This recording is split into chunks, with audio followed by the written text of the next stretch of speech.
Hey there, everyone. This is Joe Laloon, and I've got something incredible to share with you. If you're looking to supercharge your health, I've discovered a game changer. It's called Magnesium Breakthrough from Bioptimizers. I've personally been using Magnesium Breakthrough and recommending it to everyone, clients, friends, and family. The first day I tried it, I felt a noticeable difference compared to other magnesium supplements that I've used in the past. Now, here's the thing about magnesium. It's not just about taking more of it. There are different types, each crucial for specific functions in your body. Magnesium chelate, citrate, biglycinate, malate, sucrosomial, taurate, and orotate. Magnesium Breakthrough gives you all of these forms in the optimum dose. The benefits are incredible, from promoting heart health and improving stress resilience to enhancing mood, cognitive function, and metabolic health. It even supports exercise performance and helps with better sleep quality. Let's face it, we can all use a boost in at least one of these, right? That's why I'm excited to share with you this exclusive offer. Head to the link in our show notes and use the code 3phase10, that's the number 3, PHASE10, for a fantastic 10% off your order. Don't miss out on this chance to upgrade virtually every function in your body. Try Magnesium Breakthrough today because your health deserves the best. What's up, everyone? This is Joe Laloon, and welcome to the 3-Phase Podcast. Today's guest is a good friend, Patrik Kabongo. PK is an award-winning rapper-songwriter and is recognized for his moody, sophisticated musical style. Born in Montreal and raised in Toronto, PK and I connected at university and have always stayed in touch. Today we're trying something new out for the podcast. We're calling it the Cousin Catch-Up, more of a conversational, current affairs type conversation. I hope you're into it. You can find Patrik on Spotify using his full name and on Instagram at X10PK. I hope you enjoy the episode. Now let's dive in. The 3-Phase Podcast is starting now. Good. We're rolling. How you doing? Man, I'm doing great. It's always a pleasure and honor to get to just spend some time with you and chop it up, So, yay! Shout out cousin Joe. We're gonna get into it. Man? I'm good. Yeah, we don't really have a subject or anything like that, so it's a little bit of a different episode for the 3-Phase Podcast. But we're just gonna go in and see what comes up and talk about music and art and new projects and things of that nature. Okay. What's the last music project you listened to? It doesn't have to be a specific genre as well. I don't know specifically. I've been listening to a lot of Blippi and Danny Go-Go lately. Those are two children artists who sing kid songs. No way. So, with the 2.5-year-old, you get a lot of kid songs. But that's the first thing that comes to mind. What about you? What have you been up to? What have you been listening to? I love that you just accepted that and said, yeah. It is what it is. Up there for sure. I haven't listened to any artist in particularly. Oddly enough, I've been listening to a lot of instrumentals. So I've had, for example, some producers that I'm collaborating with right now. I've just been listening to a lot of their beats. So there's this producer here in Montreal. His name's Home Run Hits. There's another producer called 808 Vibes. A producer called, he changed his name. He goes by Childhood Friend. He's working on some music individually. He's been asking me to help him with songwriting, but I've just been tapping in with those beats, the beats I've been getting from them. Yeah, just a lot of instrumentals more than the last stuff. But I recently listened to this artist. I think it's called Four Bats or something like that. He has a song called Act 2, Date at 8 p.m. And I like the melody of it and the melody of his vocal tone. He transposed his voice, or I think he changed the pitch or something. And it's funny to see, I don't want to say non-musicians or avid musicians, but you can tell people are acting like it's this crazy phenomenon when if you've done music for years or anything, you just know it's an effect on his voice, but I love the response that it's getting from people. So that I listened to that. Inspired by that. I've been kind of reignited that fire and mental to do work. So so other than that, trying to stay away from anything that's going to bring too much influence musically. Yeah, I think that's definitely like an interesting thing that I've noticed too, sort of with trends. But I think maybe in the past, what we've seen is maybe like one of those elements used at a time. Like just Yeah. as an example, like ASAP Rocky using like a Oh man, lower bass voice, and then classic. that Yeah, sort of thing yeah, went around yeah, for a while, or using different speeds of vocals and things like that. But I think in the yeah. past, like a lot of people use like one of those elements at a time. I think what's cool that Mhm. I've seen now from, I don't know, like you and I share a lot of music back and forth, Yeah, and yeah, don't have a lot of time for certain songs, and move past that. And some of the stuff that I find really interesting is they're finding ways to kind of meld a whole bunch of those things together, but yeah, still make a yeah. unique sound and not make it sound like it's like, oh, this is the thing I'm doing now. It's just more of an element in their Hmm. songs.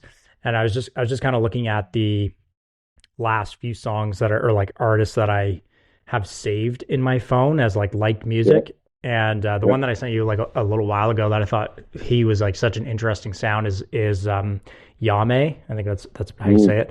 Where he's like the mm. French artist and he's singing everything in French, Yeah, obviously, but his yeah, voice yeah, is wild and very unique. And then after we sent it, I kind of saw his thing popping up more and more and more. crazy. Yeah, yeah, yeah. But just like that unique sound and like using falsettos and using all types of Hmm. different vocal styles to make his own sound unique. Yeah. Um, and then the other one I've been listening to a bunch is JPEG Mafia, who's a pretty Oh man, interesting producer too. I think that's amazing that you. So I feel insulting by not being familiar with his discography or his catalog. Mm-hmm. But I don't know if you saw recently he was going off on Kanye West on social media, saying stuff like basically addressing Kanye through the consumer, Mm. or like other producers, saying like he's getting at other producers saying, you have all these producers on stage with you just standing there, 12 guys coming together, or 6 to 12 guys coming together, and all you guys did was a Backstreet Boys song or something like that. And you could tell he was a little bit frustrated, maybe by the lack of collaborative projects he's done with Kanye. Because I don't know his catalog, but it's so funny you brought that up because when I saw that, it made me think about going to listen to him. And so today, I wanted to go take some time to listen to him and see, like, okay, like what type of genre of music is this? Like, what sound is this? But yeah, and the name is just amazing, obviously. Yeah, I mean he's got. Yeah, no, I it's so funny you bring that up. I follow this account where they kind of break down samples. I think I've sent some of that to you, and I forget the Yeah, name of it, please. so I'm not going to show them out. But um, they they had this vote recently for like the last year, 2023, of like the best sample of the year, and one of his songs was in it, and they break down like where the source of the sample comes from, which I find that fascinating because it's something when I listen to music, I'm always trying to see like try to listen for different sounds and kind of like pick up Yeah, where it might have come from. And now there's an Instagram page that is devoted to that.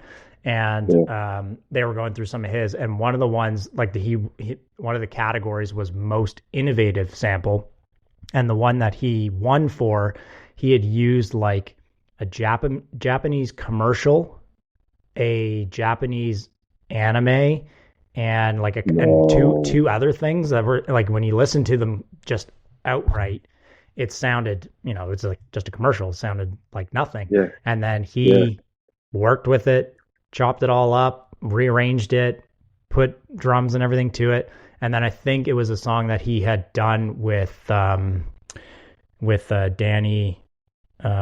Danny Danny Brown. Brown? Yeah, Oh man. it's I, crazy. I've It's a seen crazy song. It's it's really cool. man, it's cool that they have songs together because when I seen recently just like look at his website and I thought it was genius that I haven't his seen it. website is like the desktop. Like, it looks like a desktop, which would be like his computer, I guess. So it has a Mm, very like integrative UI, but that's just genius alone. But then when you said Danny Brown, then that kind of gave me an idea of like, okay, yeah, because for me, Danny Brown is like the old dirty bastard of the modern age. yeah. Like I know a lot of people may not see it like that, but he's an acquired taste. Like you can't just like you might not have his music on repeat, but there's no way you can deny hmm his influence to sound, you know what I mean? And so I wonder if JPEG Mafia is kind of in that sim. But then now that you're breaking that down, by the way, whatever this Instagram page is, clearly they need to hire you because I Yeah, can right. say Yeah, right. off rip, Joe is one of the best at recognizing samples being used in songs. Like we have these like send a text like, yo, what sample is this? I'm like, is it for 200? Is it for 300? Or Sometimes nah, I pick man, them it's up. Sometimes it's things that I've heard, but these guys are doing a really interesting job of like going in and showing the sound wave and like how it's all broken down. And they go through all kind. They've yeah. gone through like Daft Punk stuff, and they've gone through Oh Kanye man. stuff, and they've gone through more pop stuff. But it's pretty cool what they do. With the producers that you mentioned, like have you worked with all three of them at this point?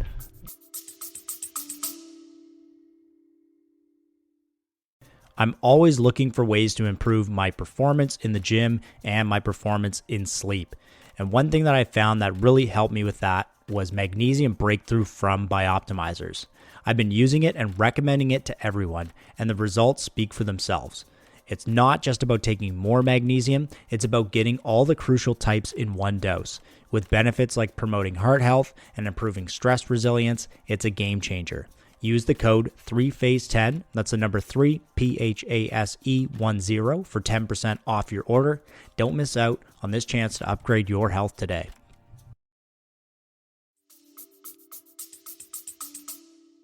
No, so I've only worked well, actually, I guess essentially, yeah, for sure with Home Run, we worked together because, we have a whole EP together that we released, I believe it was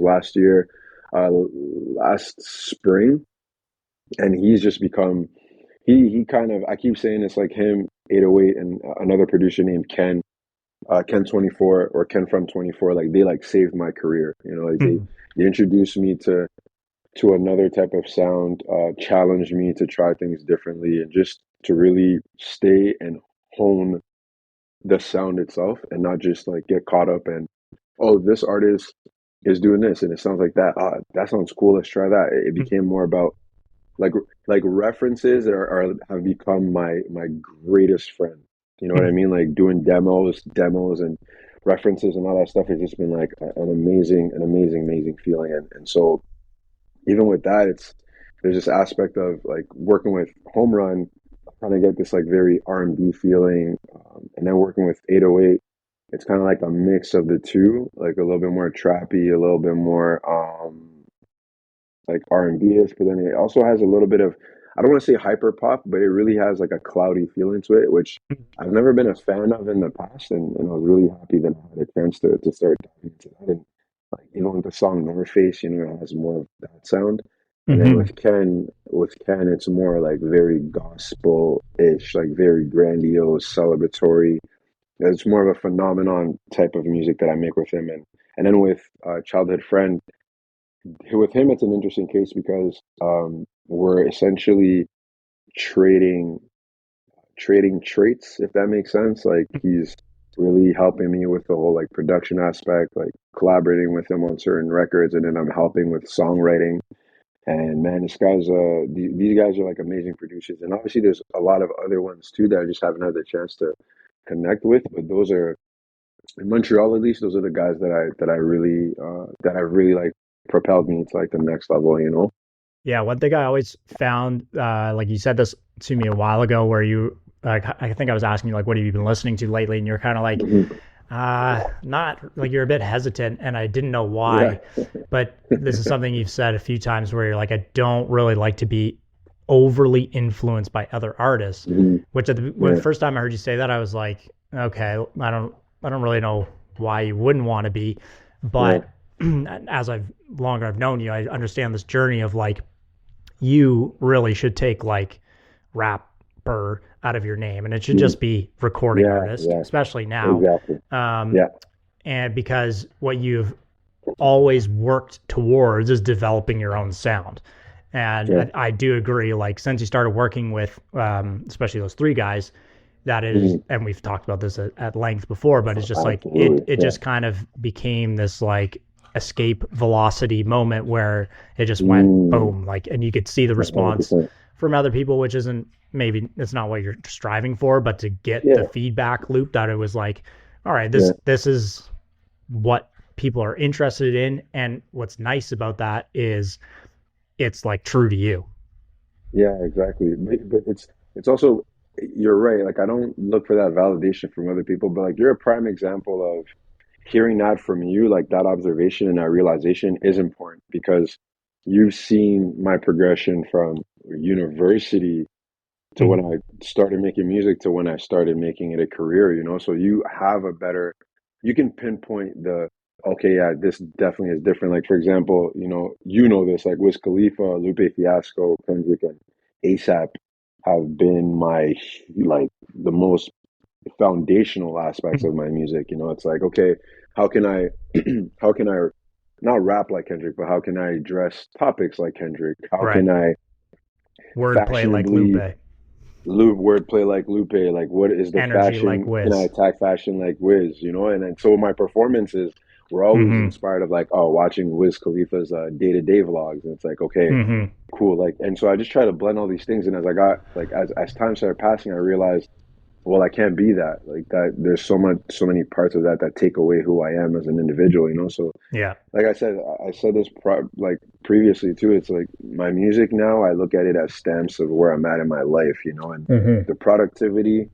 I want to be productive. I don't want to be busy. Like I don't want to just be a busy body and sit there and say, yeah, yeah, you know, I got a lot of things going on. It's like if I have Mm-hmm. nothing going on, I'm just, hey, no, I'm trying to start working on things, you know, and Yeah. so yeah, and I'm just excited to like everything that's coming up forward, everything that I'm working on today, moving now, and then yeah, there's an amalgamation of things that happen, and sometimes it's hard to pinpoint. Okay, like what are you working on? What are you looking forward to?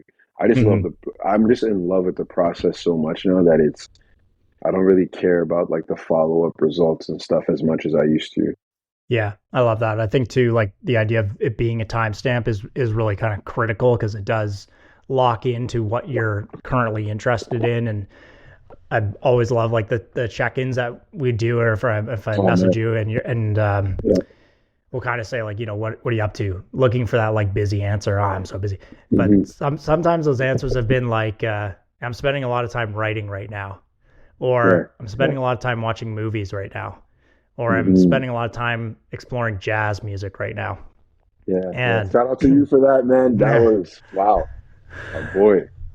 we got it. And what's cool is like then for me, as I've just like watched along, I can kind of see like how these little Hmm. influences have kind of like or references, as you say, have kind of like trickled Hmm. in to the music and other stuff that you're doing too. But it's just cool to Yeah. see that it's not always just about like I think probably back, maybe not even back in the day, but certain artists who are tied to labels are just sitting in a studio being Yeah. busy, and they Hmm. might not get anything accomplished, or it's pretty, low brow or whatever. Yeah. Because they're just forced in that situation. They don't really have the space to take a moment and spend time doing certain things. Um, so that's always a Mm. cool thing to hear from you is like what, and I always want to know is like what are you focusing on now? Because sometimes it's like, Yeah. yeah, I'm just looking at clothes right now, or I'm just Yeah. I'm Yeah. just praying right now. It's like stuff like that you're just For it's sure. a more open approach to it. But it's funny too, right? Because I was also thinking about something that I noticed with myself, which is actually a question I want to ask you. Because Mm-hmm. for for the audience, they don't, maybe they know, maybe they don't know. Like Joe also did music. You know, he's a musician. So I was thinking a lot about titles and for songs, and I don't know what happened at some point. I just became very critical of titles for songs, and I started feeling less. And the reflective exercise too is I keep thinking about, and correct me if I'm wrong. Remember you had this SoundCloud playlist with the title something like, is it War on the Moon or something like Yeah, that? yeah. Okay, yo, that every time I think of that, I'm like, man, how can I have like song titles that are as cool as that, but that also play into like what I'm doing? So I guess with Mm-hmm. you, I want to ask like, how important you think titles are for songs or like for a movie, for anything in general. Like, what is your opinion on that? And also for one, what was the thinking? Like, what was the idea behind that? Okay. Um, I would say that titles can be overlooked more often than time is spent thinking about them. So sometimes, like for a long time, I mean, I've listened to lots of music for a long time, but like specifically hip hop music, where they'll just kind of grab like a word out of the chorus and that'll be the title for a long time. And that still happens. Like that's still a very common thing. But I think there's like an opportunity, maybe more so with like streaming platforms, where it's become a more like there's more room for creativity, I guess, because you can release music a little bit easier than, you know, back in the day. Like if you're going through a label, you have to go through a whole team really. And you might've had a really cool idea for a song title, but then it gets to the suits and they're like, nah, just call it riding or something stupid like that, you know, with not a lot of thought to it, but they're just trying to sell records, and that's going to be the easiest way for them to do it. And versus now, where there is a bit more flexibility to put some thought into it, there's probably room to just be a bit more interesting. And I think we'll give you the shout out first, because on the album you did in the summer, you were playing around with that. Had longer titles to each song, more like it was like a chapter to a book, or even like an email subject line is how I looked at some of them, and which was just like that's what I want for, you know, sometimes especially with certain things that I want to delve into, is like I want to kind of see, I want to know like a bit of a preview of like what am I getting into. And if you think about that, like like if each song was almost like a subject line for an email, like am I going to open something about you know, Viagra pills that I don't want and it's junk, or some prince of somewhere is trying to, you know, scam me?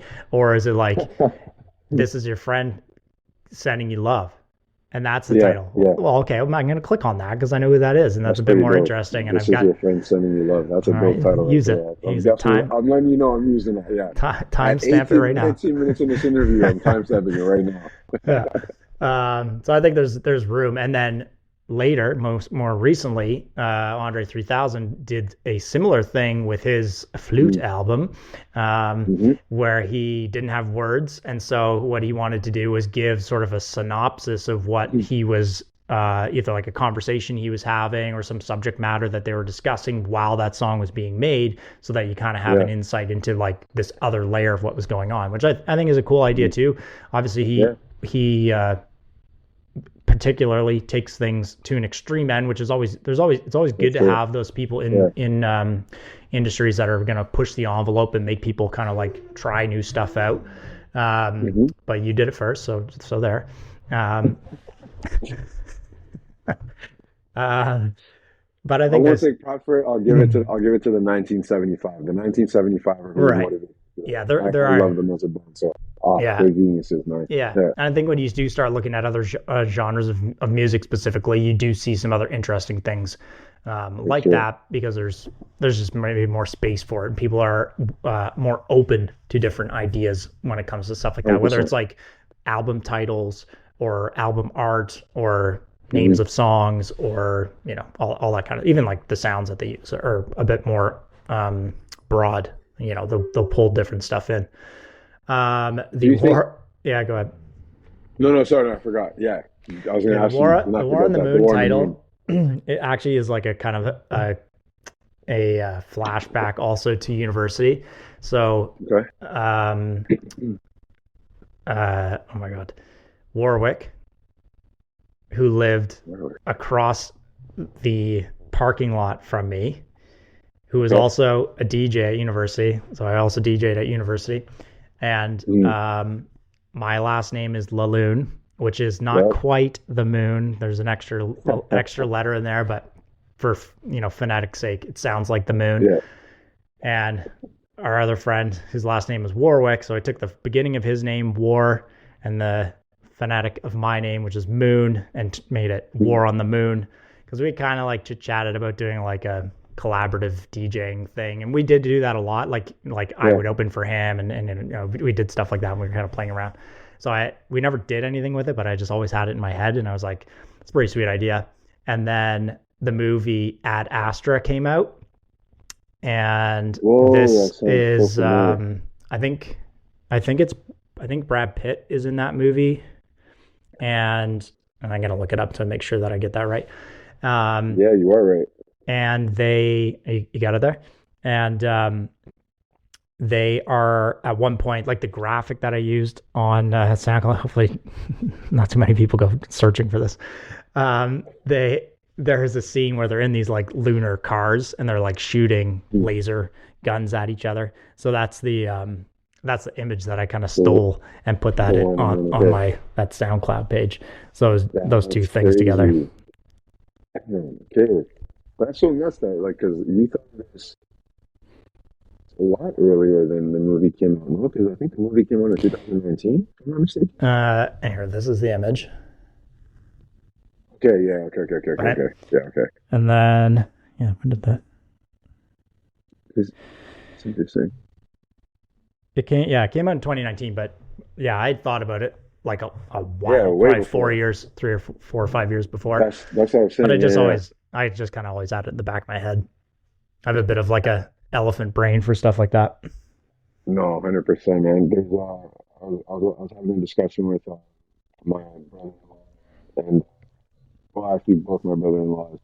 We're talking about they felt there hadn't been a really like great album that had come out in a while.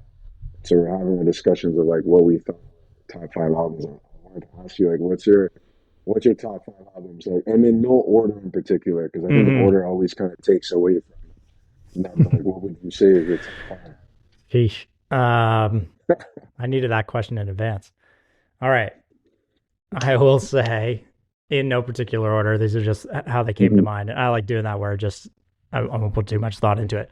I will say To Pimp a Butterfly by Kendrick. I will say Illmatic by Nas. I will say Kind of Blue by Miles Davis. What am I at? 3? I don't really listen to it a lot anymore, but I spent a lot of time listening to it. Was Lupe Fiasco's The Cool. And before we move on, you think The Cool is better than the Food and Liquor?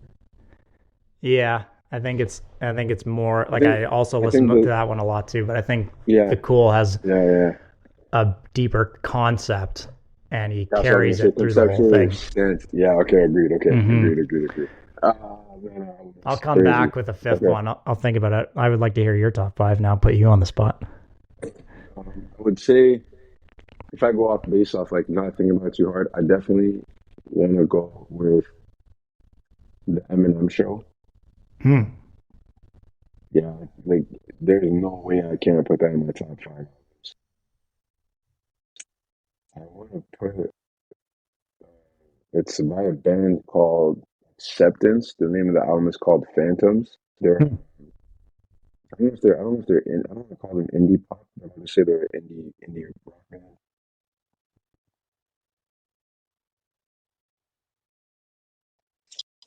Who's the other one? Yeah, I gotta agree with you as well. Like Lupe Fiasco's The Cool is definitely up there.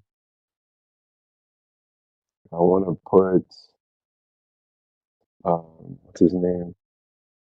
Nipsey Hussle's The Marathon Continues because that was a very influential project for me, like a mixtape rather, because to respect him. And then the last one, if I can think straight, it would probably be Schoolboy Q's Oxymoron. Yeah. I'll never forget that. I think I've listened to that album like a million times in school. The first song, like Gangsta, just it puts you in a place, man. It For puts sure. you in a place. And an honorable mention would be NERD Seeing Sounds. Ooh. Yeah, Nice. bro. Nuts. Nice. I think the other one is either college dropout or graduation from Kanye.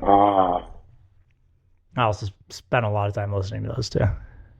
Yeah, but he's probably for me I had this discussion with my siblings at one point, and I don't care who comes at me, cancels me or whatnot, but I really don't think anyone on earth has any artist has transcended music the way Michael Jackson and Kanye West have. Yeah, there's an argument there, and unfortunately, there's another Like, another side to those two guys. But yeah, well, I think let's there's a not go side to there. everybody, right? Like, no, because for me, it's like when there's this aspect I think when everyone likes to use this term like, oh, he's a legend, this person's a legend. Yeah, it's like, Mm-hmm. okay, sure, cool, but they're legends in their field, like Mm-hmm. in what they do. Whereas for me, you become an icon when your resonance is outside of your field of expertise. It becomes you're larger than life almost. You know, like it's like when you live, the social needle moves as well. Mm-hmm. And I think, and that's why I put like Michael Jackson up there. I put Kanye West up there. I can't really think of anyone else for the simple fact that, and maybe it's because they're innovative as well. Like, so that's also polarizing. Mm-hmm. But Yeah, I heard yeah, this recently too. It's like if you want good shit, you need people to be extreme. yeah. There's Well, lots of versions of that, but like Picasso cutting off his ear, that's pretty extreme. But he made some good shit. I wonder, but I'm not familiar with this. I'm familiar with the action of that. I just don't know the backstory. What is the reason for that? Um, I hope I don't butcher this story because someone's gonna be like, "What the hell are you talking about?" I think he probably had a mental disorder, and Okay. he sent his ear to like an ex-girlfriend or something like that Oof. as a token of Of love? his devotion to her. I think is what that comes Mm, down to. But seems like now might be diagnosed as something different, okay, because I was other gonna than being say, a good artist. well, I for sure he's transcended time, right? Like his art's gonna live forever. I just gotta Mm-hmm. say, giving an ear to your ex girlfriend Don't is do is that. wild. Like Don't do I that. would understand if he did it like for his partner, his current partner, like, hey, just, here you Yeah, go. You know, I can't hear, but hey, love will make you do some crazy things, man. yeah, that's not a good one. Since we're on the topic, no, it's not, but it is an extreme, right? Yeah. Because can you imagine that gets talked about as well? So it is part of the story, right? I was having this discussion with my wife, saying you don't find it strange that history passes, and we still keep giving, um, how can I say this? We still keep giving such high importance to like westernized philosophers. You know, you think of like Plato, Socrates, these Greek Mm-hmm. um, thinkers. And I'm just Mm-hmm. like, why is it that we still teach about these guys when like so much time has passed and we definitely have, like for me personally, why can't I consider Tupac as one of the greatest philosophers to exist? Mm-hmm. You know, and obviously I'm spitballing and not trying to make anything concrete, but it's like, why is it that we don't evolve? Why don't the books evolve according to information and understanding? You know what I mean? I've spent time on this. This is a Mm, I have a minor in Greek and Roman civilizations, yeah. and the reason for that is because all of those examples Mm, got down to the singularity aspect of each of those things. Like there's a mm, reason that we use democracy was create, and I really hope I don't mess this up because I shouldn't. The reason that we have like democracy is because those individuals in Greece at the time sat around for days and days and days to work mm, out the sort of singularity of that topic, which would yeah. be which is like politics. But they Hmm. spent so much time on it, and now arguably we're also on psychedelics to really get down into the depths of it. Hey, They yo. they got as deep as possible to the sort of the most raw root of each of those subjects. And Mm, so the reason they kind of still last and they still get talked about is because um, it's like I don't know if this is a good analogy or not, but it's like the wheel. Like the wheel doesn't need to be reinvented for the most part because it is the singularity of that shape. It works. It doesn't need to change. Yeah. Well, the same thing with each of these subjects that they spend so much time thinking about is that they got down to the singularity of it, and there doesn't need to be a lot of change. Obviously, we can add modern things to it or create modern versions of it, but ultimately, it kind of always works its way back to that. And the other like common one that is being talked about a lot more now is Meditations by Marcus Aurelius. And someone else asked this question like a little while ago, so I was thinking about it as well. And they're kind of saying like, why this is an old book. This is a very old book, and it's about a guy who is an emperor and a military leader. Why are his lessons or his journals being spoken about so much right now? And it's the same idea as like he is getting to the singularity aspect of brotherhood and of stoicism and of mental preparation and all this kind of stuff because he was in a position where he was thinking about it all the time. And I think in the example of like, why is like someone like Tupac or some more modern philosopher not in the language of that is because if you look at what he's saying, like you could take something that is very philosophical that he has said, it is probably said in more words than what was said by a Greek philosopher, right? So it's the same subject, it's the same purpose of conversation, but they're saying it in fewer words, and it's the same idea, right? It's kind of this idea of like, nothing is new, it's just repackaged. Right, nothing new under the sun. That's interesting. Okay. But it is like for sure, like why? But that's why they were in a position, and this is kind of like the same thing with the Renaissance period. It was like a post-war period where there was peace and there was some prosperity, like there was safety, and they could actually go and spend time doing like thinking, doing art, and when you're in war and you're a male, you're going to war, right? Unless you've been designated some role, which, in Greece and Rome, certain people were designated certain roles, but a lot of them went to war. So post-war, it is where these like Renaissance periods have come, and there's been like amazing art that's come out of it, and there's been great thoughts that have come out of that time. That's interesting. Yeah. Okay. So I guess people have, but that's what's strange, right? Do you feel people have more time to think now? Or is it now because people they don't take as much time to think? Because I don't believe we're encouraged to become critical thinkers. No. I agree with that. I think we definitely do have lots of time, maybe too much time, because we are arguably in a post-war period, and there's a lot of people are living in comfort. Obviously, there are a lot of people who are not, but for the most part, people are living in comfort. They have access to food, they have shelter, they have, all the stuff that they need to survive. But we also have like the most access to information in recorded history. Like we can get anything. I just looked up when a movie came out and who was the lead actor in it, and it took me half a second to do that.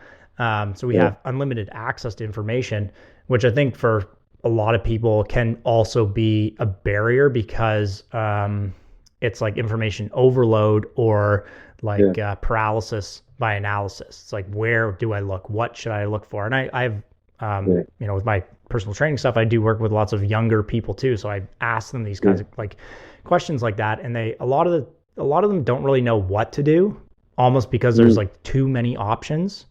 And this is like I think it's a silly thing, but the number one sought after job in the US, I'm not sure about Canada, but the number one is to become an influencer, right? Because it's the thing that they see the most of, and it seems like the lowest barrier of entry to get into.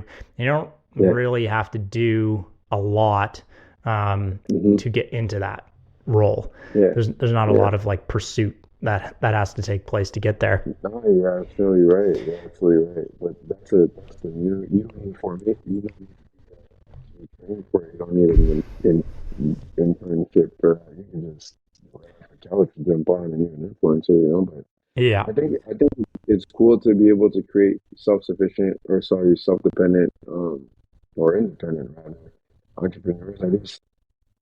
I think what the product is sometimes can be a little bit demoralizing to see. I know, of course, everyone's chasing different endeavors. Everyone has different aspirations, and so I don't know, the whole every time I see the term influencer, it's like shakes my bones, man. Yeah. And then the other phenomenon of like social media, Instagram having job occupation, public figure. I'm just like, I didn't even know being a public figure was a job occupation. Yeah, that's an interesting statement to make, you know.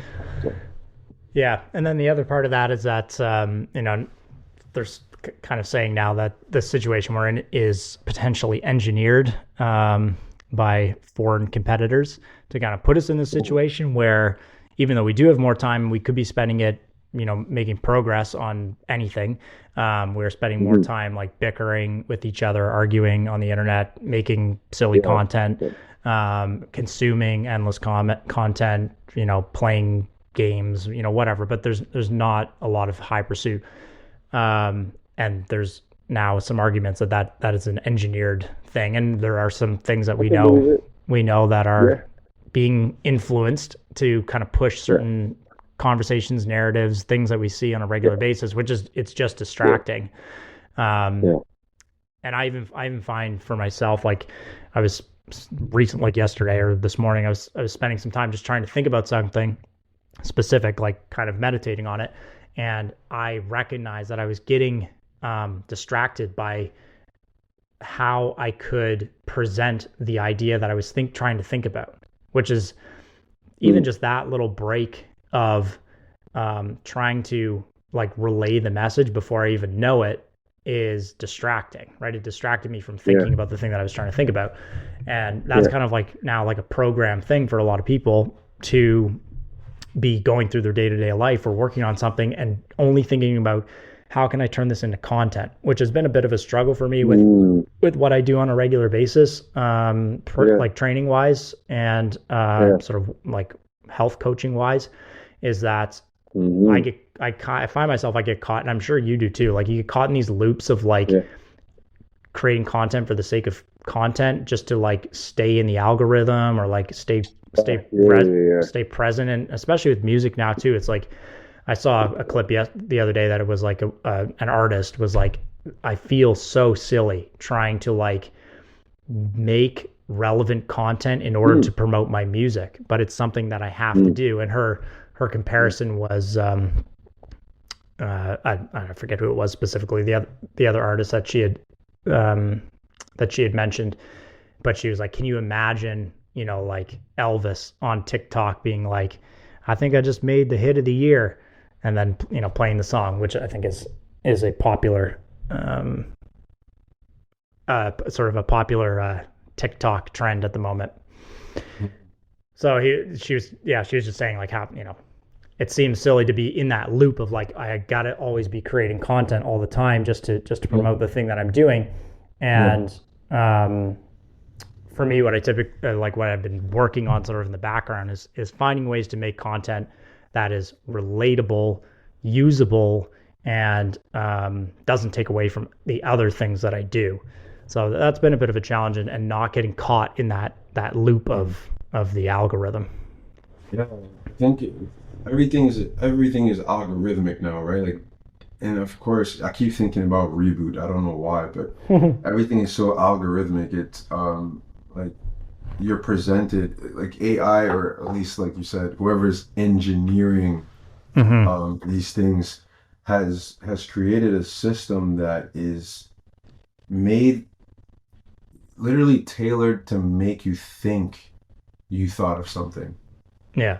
It's like you're online, for example, you and I exchange a lot of like media, like text, Instagram, all these things, and it becomes like, okay, sometimes they try to make you think that you made this decision. For example, I don't know if you notice, you'll watch a video at the bottom, it'll say, do you want content, or do you want more videos like this? It says interested or not interested, right? But they only ask you that every now and then. But then for the most part, you start seeing these different videos like, oh, I never watched this, and it's maybe because you liked something else elsewhere, they start believing, okay, yeah, then you would definitely like that. And so it's not even fully tailored for what you're looking for. It's tailored to what they think you might like, which I think that's okay. But then it's when the exercise becomes, we already did that. Now we really like, now we're going to seep through and ask like, what do you really like? And it's not like they get rid of the what if content. They still send you the what if content. So it becomes, I feel like that's what makes it also easier for you to fall into this rabbit hole of like endlessly staying on your phone, which obviously then becomes, do you have the will to be disciplined, to stop just like diving into these things, which is always a difficult discussion or a difficult exercise to do. But yeah, I know that exact feeling. I feel when TikTok came out, they used it always made you feel as an artist that you had to jump on TikTok and create content, collab with other people, do this and do that and do this, because music became less about quality and it became about visibility.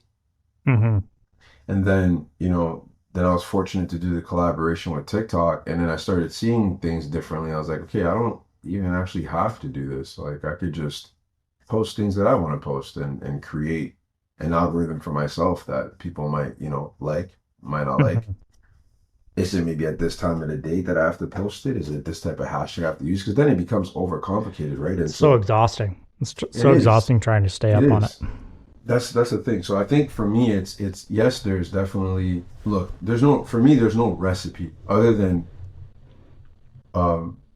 creating, and even the word content, I don't like it. Creating media, putting it on the medium that you feel it fits with, and just keep doing that. Like, keep doing that at your pace. Like, because I work at an agency now, like I told you last time, so shout out to my peoples at Tux, you know what I'm saying? We out here.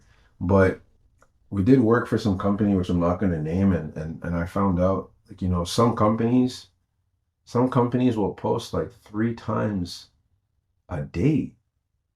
Yeah, or more. Or more. And for me, I find it a little bit insane, because it becomes, well, you're not even letting your audience digest the first part of content or media that you put out, so it's like, hey, look at me, I put this out. And so I think there has to be a healthy relationship between quality and consistency. Doesn't mean saturation, Yeah. So having a toddler, it feels like toddler behavior.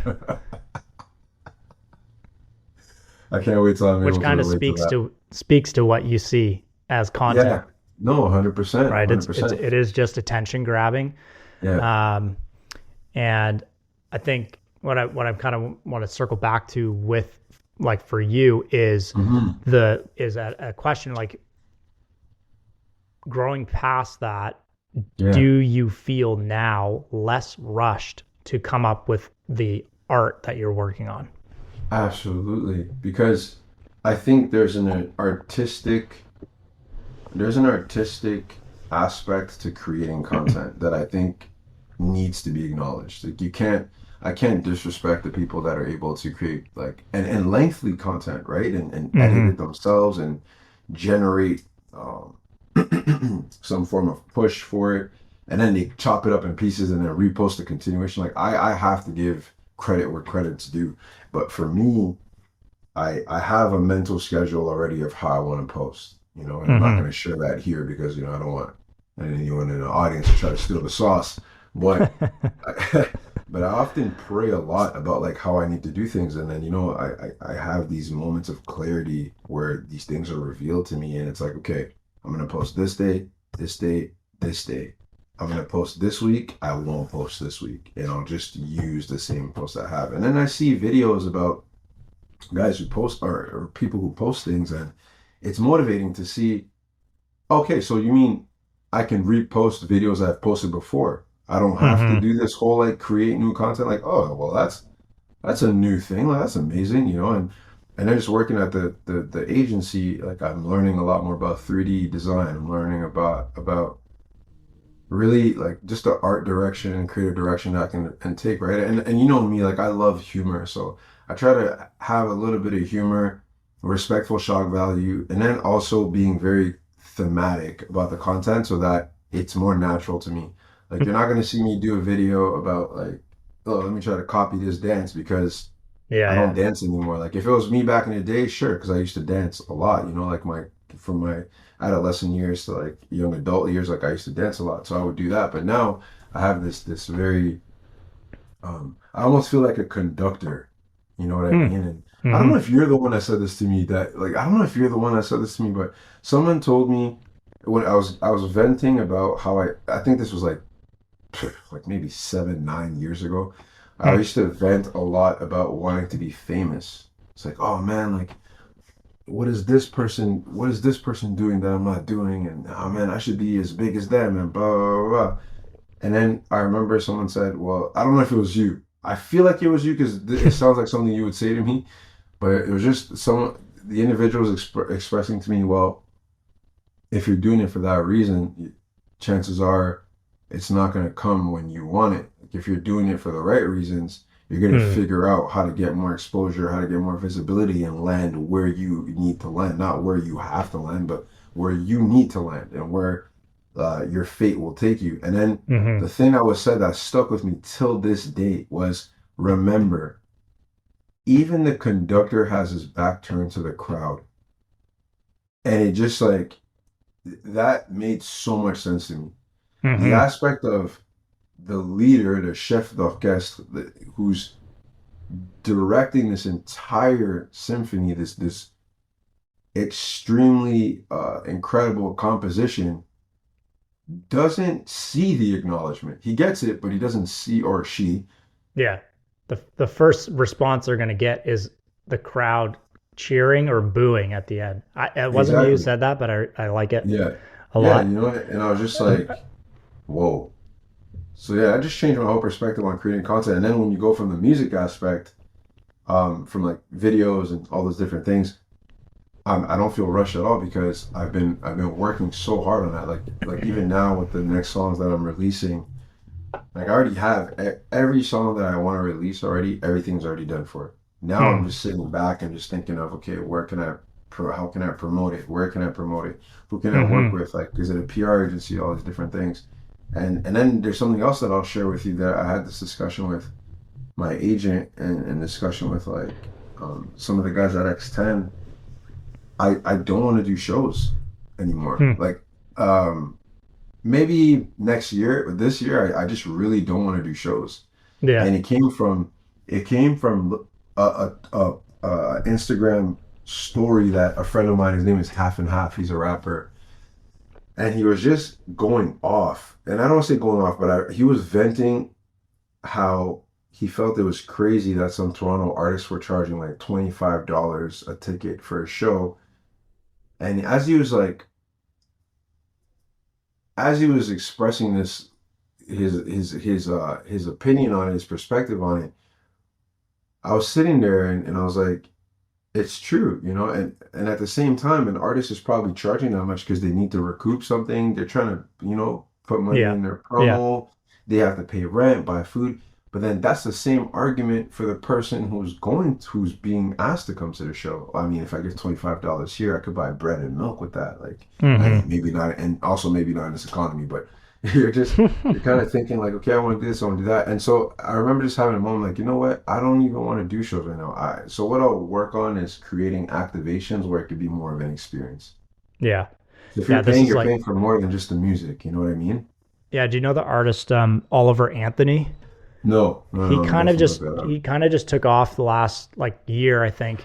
I don't know a ton about him, but I just heard this story where he, like the single that he released, he recorded on his iPhone.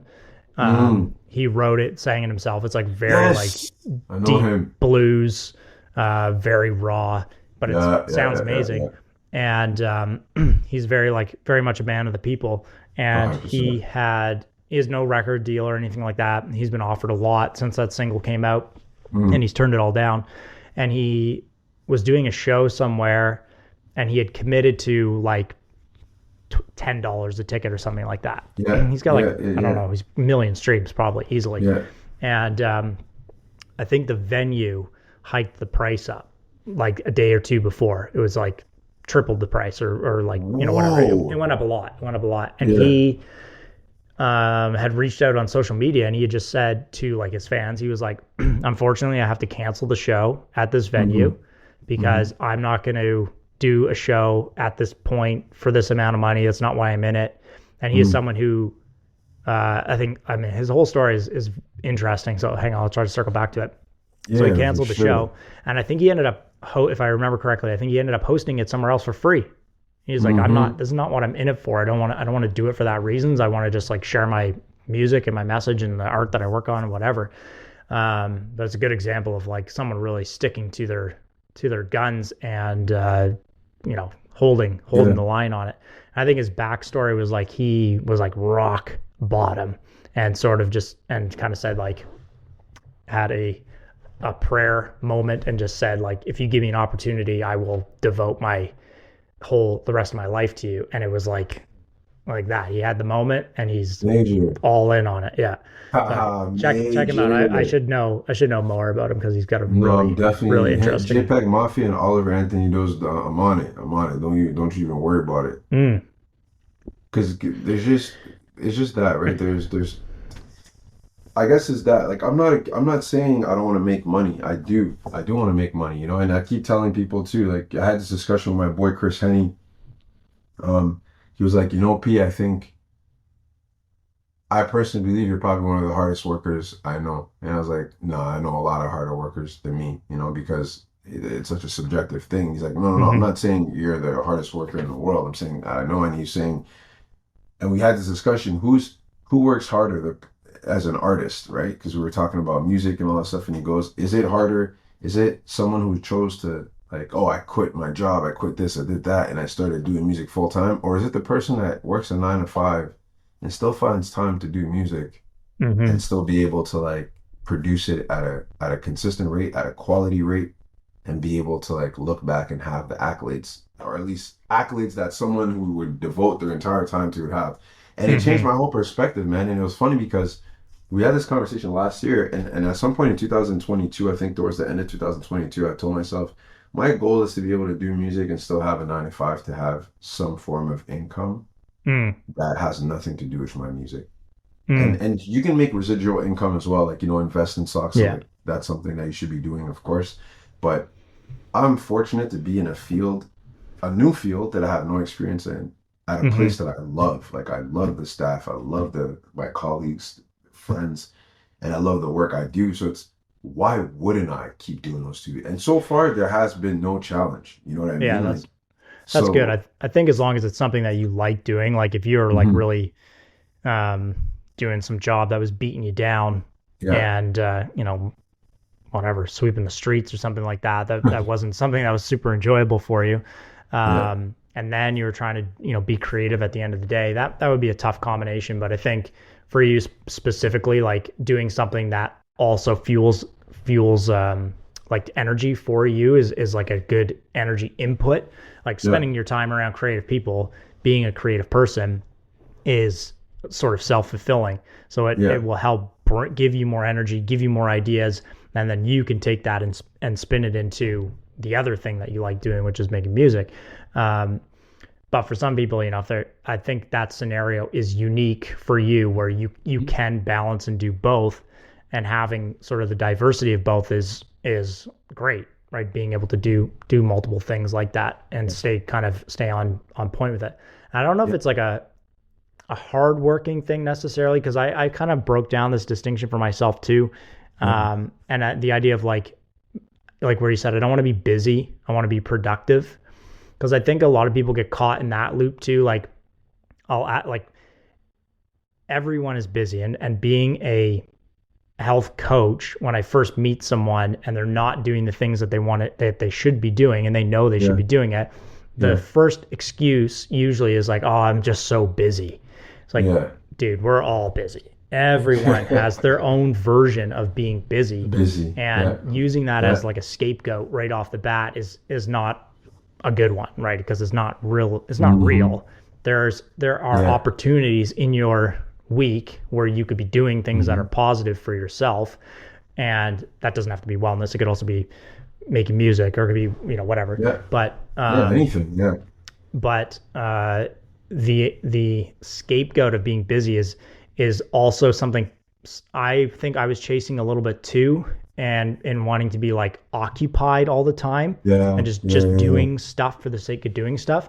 So I think I've personally been able to make that distinction recently, where it's being busy and working hard and working productively. I think that is a good distinction to think about and move beyond, because it's just sort of like that time occupying thing again, and you don't want to be in just constantly occupied. And I think people, like what I see a lot with people who work corporate jobs and they're sort of in a 9-to-5 world, is that they're sort of trained to be doing something for 8 hours a day, whether it is like directly impacting the project that they're working on or whatever. And it might not actually be as beneficial. And I think like one thing you and I, with what we do, are benefiting from is being able to work in strong blocks of time, meaning I could spend 2 hours with like noise canceling headphones on, blinders on, and just do what I have to do for 2 hours with no interruptions. And then I can take a 30-minute break or an hour break or go do a workout or whatever, and then dial back in. And so I think for you, for me, in a situation like this, and maybe other people who have a similar scenario, is that we can be more productive in those moments than someone who is just busy. And that's something I would like to see change for a lot of people, but it's tough, obviously, because like certain industries are driven by, well, you're working 8 hours today, that's what we're paying you for, versus being able to, work in chunks of time and actually get way more done in those periods of time. So I think probably for you with music, like, and just all the elements that kind of tie back into your music, is being able to devote intense time for each of those things that lets you be more productive, and for you to be able to then do like a 9-to-5 job and make music and, do clothing design and do creative, content. And, so you have more, you can actually accomplish way more things by just like refining down and being focused for shorter periods of time. Work smart, not hard, man. Yeah. I was trying to get to that in the long way around. It must be Plato. Must be. Okay. Love it. Always good catching up with you. I think we will do a few more of these. We talked about calling these the cousin catch up. The cousin catch ups. Jeez! I wanted to wait till it was over to see if it was something we'd do more frequently. It's legit. I love it, man. I'm gonna next time I'll come with more questions to ask you, more topics, so people can see how much of a jack of all trades you are. But man, I love you to death as always. Man, keep doing your thing, man. You're an inspiration, brother. You really are. Appreciate you, man. And everybody can check you out on Instagram. They can get your music on Spotify, some unreleased stuff on SoundCloud. What's the tag? You just got to tag at X10PK, X10PK. And join the journey, man. Ask me whatever you want. Follow me, join me, whatever. It's up to you. And thank you all for the support. Peace, cuz. Talk to you soon. Peace. Thanks everybody for listening to the episode. If you enjoyed it, please like and share and follow the podcast to get notifications when new episodes drop. Each week, I've been sending out my routine report through Substack. In this weekly email, I'm sharing what I've been learning, listening to, and reading, as well as keeping you up to date with stuff coming down the pipeline, from new training programs, podcasts, Instagram posts, and everything in between. Click the show note link to subscribe and stay informed. And a quick reminder about Bioptimizer's discount. The products I've been using from them have been an absolute game changer for me and many others. Remember that you get 10% off your order when you use the code 3phase10. That's the number 3PHASE10 on any other products. And until the next episode, stay well.